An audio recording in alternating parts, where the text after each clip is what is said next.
Horror genre ఎప్పుడు minimum guarantee. Hansika ఇప్పుడు మరోసారి హారర్ సినిమాలో నటించింది. శ్రీ గాంధారి అనేది టైటిల్. మసాలా పిక్స్ బ్యానర్పై ఆర్ కన్నన్ దర్శకత్వం వహిస్తూ నిర్మించారు.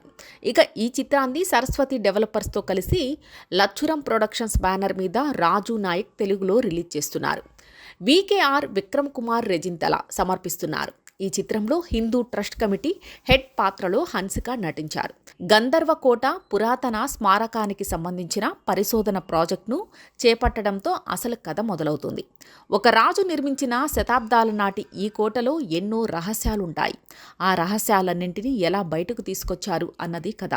శ్రీ గాంధారి కథను తొల్కప్పయ్యన్, స్క్రీన్ ప్లేని ధనుంజయన్ అందించారు. ఈ సినిమాకు సినిమాటోగ్రాఫర్గా బాలా సుబ్రమణియన్, మ్యూజిక్ కంపోజర్గా ఎల్వి గణేష్ ముత్తు, ఎడిటర్గా జితేంద్ర సిల్వా, స్టంట్ డైరెక్టర్గా పనిచేశారు.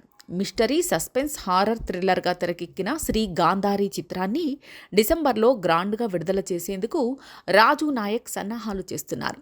పెళ్లి తర్వాత జీవితం. హన్సిక తన స్నేహితుడు పెళ్లాడిన సంగతి తెలిసిందే. దుబాయ్కి చెందిన బిజినెస్ మ్యాన్ సోహెల్ కతారీతో అనుబంధం, ప్రేమాయణం గురించి హన్సిక ఓ డాక్కు సీరియల్లో వెల్లడించింది.